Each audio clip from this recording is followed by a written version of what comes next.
well, I used to be getting 1,000 an hour. Then I was getting 2,000 an hour. And I was like, oh, this is awesome. And you can see like, this is 2,000 an hour right here. And then I started getting like 8,000 an hour. And then, 8,000 an hour. And you can see like it really take bit of off. a spike there. What's the view cap on a video like this? Probably 10 million views. I was going to say 11.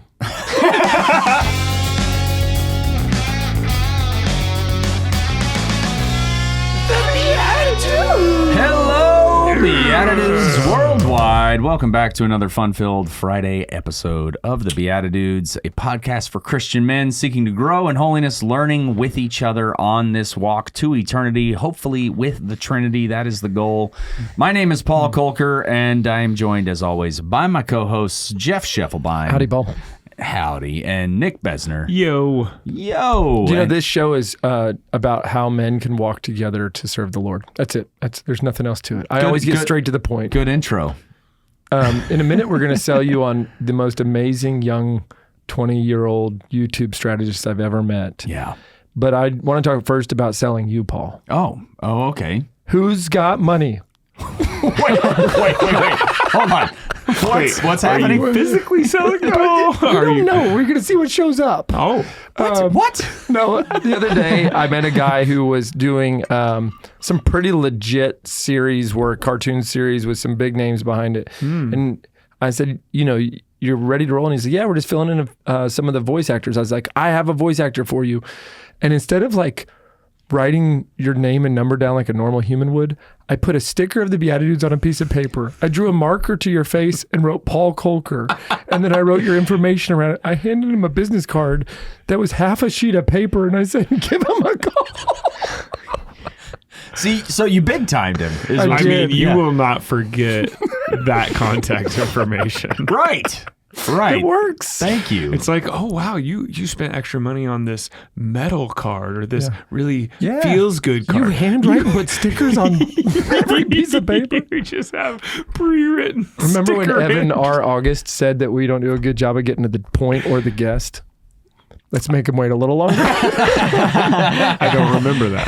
That was like 5 days ago. We are back in studio with Evan Raugust. Raugust. Okay, buddy. Welcome back. Thank you for let's not go. leaving before the Friday show. Thank you. I couldn't leave. Yeah, he's boxed in. Yeah. If you're Wouldn't allow watching, you can see that he's Older been men in. have more weight to throw around. Us doors shut and locked. Yeah. Yeah, from the outside. But it's nice and cool in here, so, Help me. There's 99,000 people helping. Evan, you're getting it. I love this. See how much fun he's having? This is like the movie Peter Pan. You're doing it, Peter. You're doing it. Is it Peter? No, you're doing it. What's the kid's name? No, he's talking to Peter Pan. So Okay, you're doing it, Peter. Yeah. You wouldn't know. It's the 90s.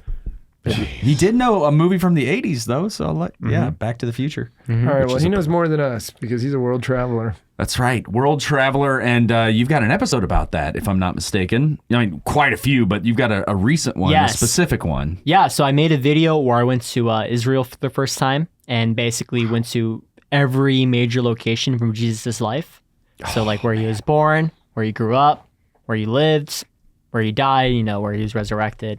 See the Bible if you need to find out where he visited. Yeah, the Bible in real life, literally. Yeah. It was Did awesome. you travel with somebody or are you rolling solo from spot to spot? I just went by myself. Yeah. That's crazy. No way. I have a dumb question. You rent a car? I can't. Okay. Yeah, he's That's a 20. good point. Wow. Moped. Did you have somebody else like film it? No, I just did it myself. How did you get from A to B? Shepherding? How did you get to the next spot? You jumped in a bus. I would go on a bus, Okay. or I would walk. Like local public transit.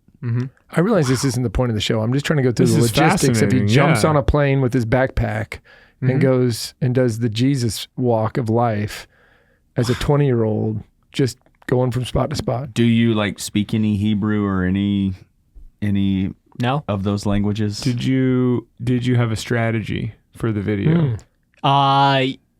Basically it was just see his life. I mean, just his, I sort of just I went there, it's interesting because I knew that the video would do well and I knew it would be a life-changing experience. And so I kind of like was like, okay, I'm gonna do both. Like let's achieve both goals. Yeah. And so I had a loose plan, but at the end of the day, I just sort of like put my trust in God and just went there, and God So provided. you beatituded it. Yeah, you could say that.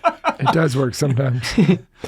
So you said you knew it would be life-changing. Talk about how was it life-changing? Yeah. So like I, grew up Christian, reading my Bible, and you hear these things like, and they I knew they were true, but to actually see, Nazareth, to actually see, where Golgotha, where he was crucified, the Sea of Galilee, where he walked on water, it really puts it in perspective. And also, another fascinating part of it was that I had like my expectation versus reality. So I would go to the Sea of Galilee and I'd expect it to be like this like beautiful magical experience, and there's trash right there because it's like it's like a beach. Yep. Or you go to Nazareth and you're expecting it to be like Christians walking around. It's 95% Muslim.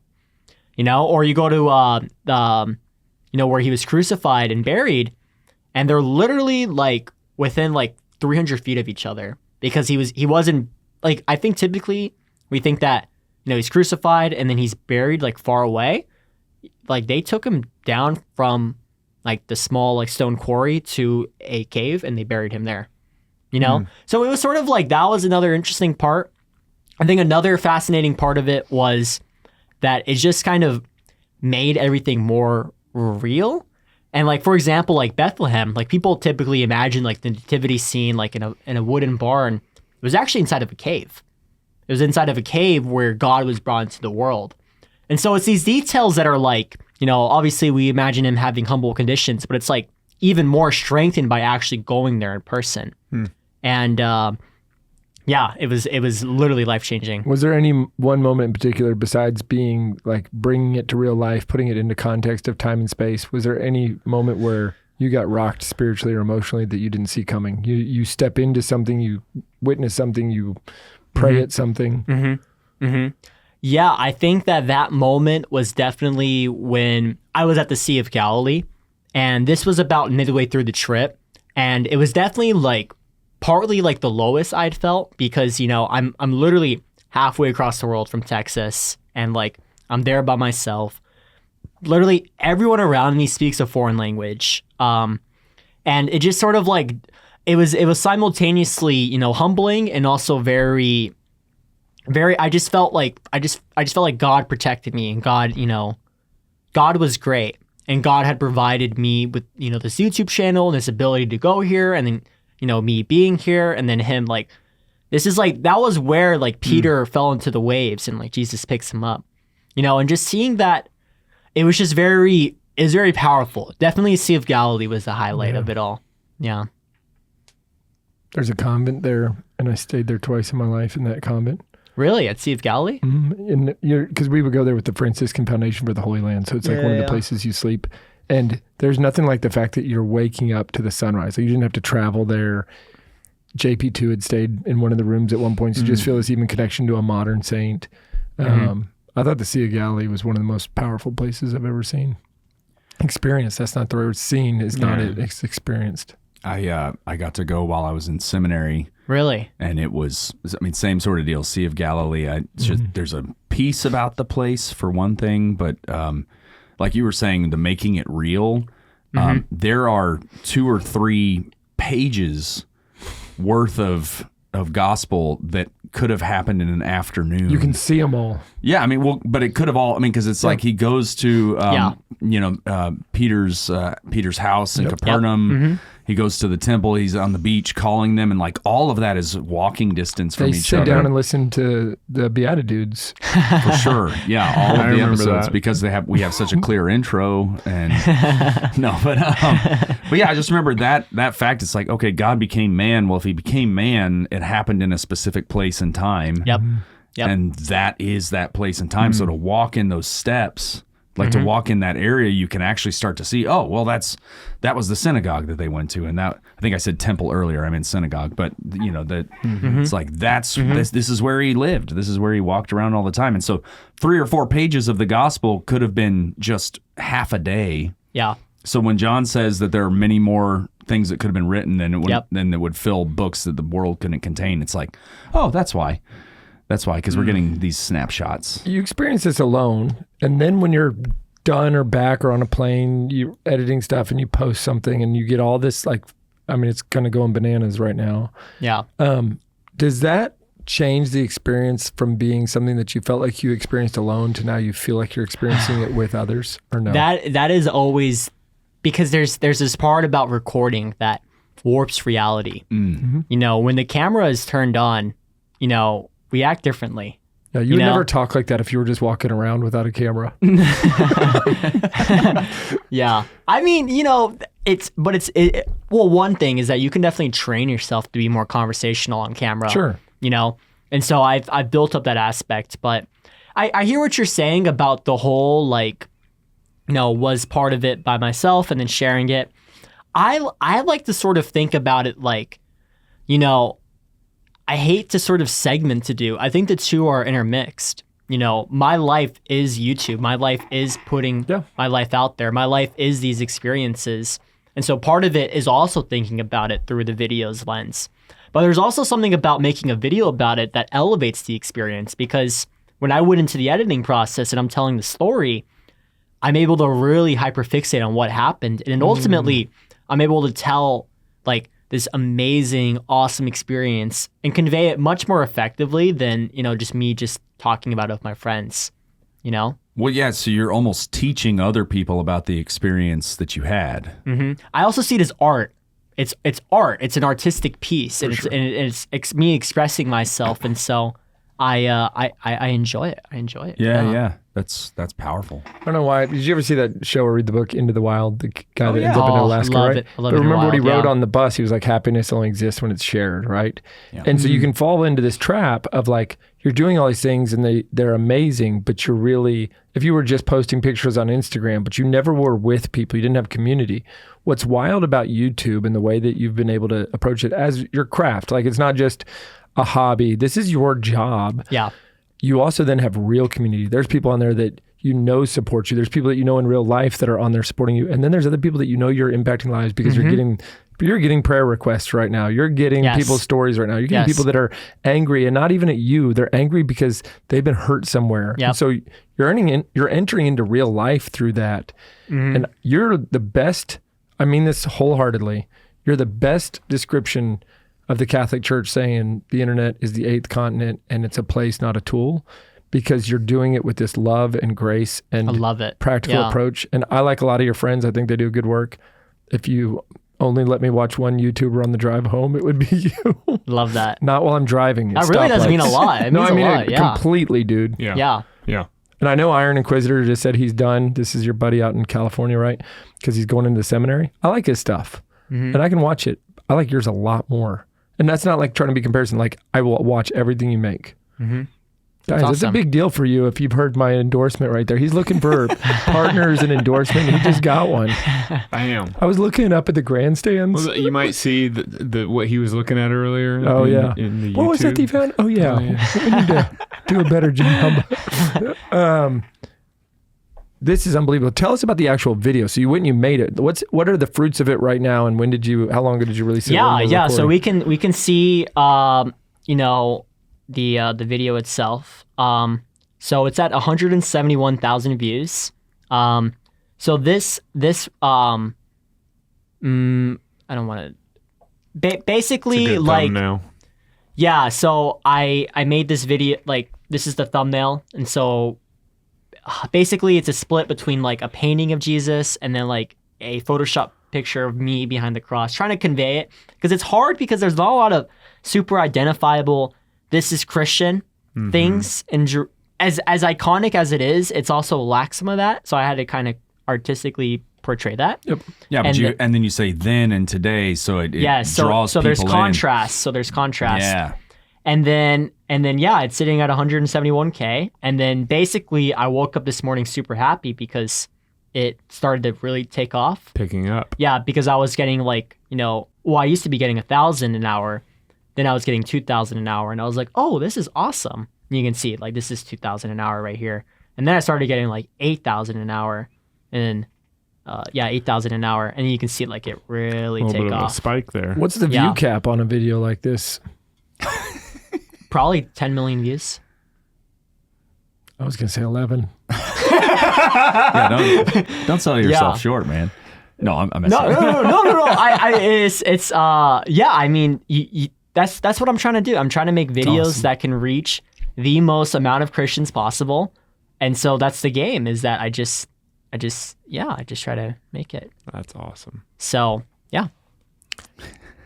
And you've gone up like 100 subscribers since we've been recording both of these episodes. Yeah. 1 minute. Yeah, it's incredible. It's incredible. What about, can you talk to me about this? People, are they reaching out to you, telling you that to take their prayers with you on some of these journeys, or asking for your prayers and advice? Like, how do you even handle that when you have this many people connected to you? Yeah, I mean, I get lots of comments saying they're praying for me. That's one thing I always ask for. I think like one thing I really enjoy is when I ask people to pray for me to be humble, because it's like YouTube, it's really interesting because YouTube is all about getting more attention and getting more status and getting higher numbers. Yeah, the vanity metrics, as they call it. Yeah. And so that means that there are a lot of temptations that YouTube can bring about for someone.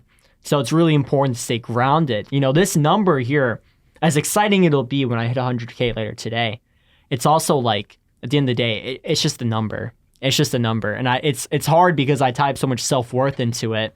And so it can be a very difficult process. And you want to have sometimes. impact, and that's one way you can measure your impact. Right? It's interesting. Yeah, for sure.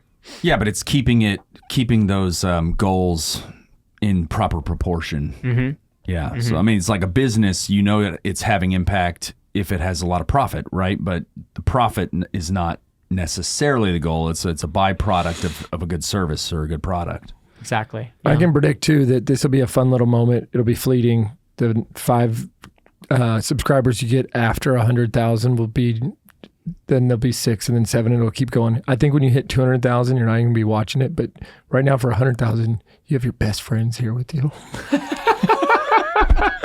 Jeff loves to 100K watch. Wait, my best friends aren't here right now, though. Oh. Your future father. They're right here. Oh my goodness. Come on in. That's why that door was locked. Amazing. Creepy. Yep, Jeff. Well, yeah, you were. Yeah, I was just saying it. It's creepy. Oh, okay. I want to say this before I forget. So I was with some like I was at like a Bible study of some like other like young adults. And like I brought up like, I don't know how like I brought up I was going to be on this podcast at this. And they were like, Jeff? I was like, how do you know who Jeff is? I think you're like the Bruce Wayne of Catholics in Dallas. Ladies and gentlemen, we will see you in the dark nights of Gotham City. The dark night of the soul. Oh my goodness. Wayne did good things. Well, no, that's a stage of the purification process. Can I take my shirt off now? No, unless you have a Batman sign under there. Thank you for that. That was special. Thank you. Yeah. Yeah. Okay. Well, I don't know where to go after that. I'm good. I think we can hang it up there. Yeah, that's great. This is awesome. Thanks so much for sharing. I'm going to hang up the cape. And, dude, we never have return guests, but there's going to be some reason first that you time end up for back everything. on it. Yeah. You know what's going to happen? We're going to be on some stage in front of a bunch of people and be like, what are these guys talking about? How come that other guy can't talk? And it's going to be you. You're going to be the guest on some giant stage someday. But if you want to check out more about our guest, it's evanraugust.net. That's Evan R and then the month, so JULY. That's why? Because we're lying to you. No, it's evanraugust.net. See what he did? You'll never forget that. So true. All you have to do is ruin everything, and you'll remember the stuff that matters. Strategically break things. Yeah. Not ruin so much. Well, yeah. Evan, last words? Yeah. Final words? Yeah. Please pray for me. Love it. Amen. And then are you going to say the part where you say the same thing as us when we say see you in the Eucharist? I don't really know what Just you guys Yeah, have you ever heard? Just chime in. Just chime in. Look, You'll get it. Listen, see you in the Eucharist. see you in the Eucharist. Okay, that's what you guys But say. we'll say That's it what all we're together. saying. Yeah. We'll set it up, though. It's a concept, not an Gotcha. like we don't see people. It's like a reality of time and space. Thanks for metaphysical. explaining. Yeah. Okay. We will see you in the algorithms of YouTube, and for the rest of you, we will See you in the Eucharist. God bless. Thanks for tuning in. If you'd like to join us at our undersized table, subscribe to the video version of the show on YouTube by typing @ that's the symbol @ so shift and 2 on your keyboard, @ the _ BeatiDudes on YouTube. We'll see you there.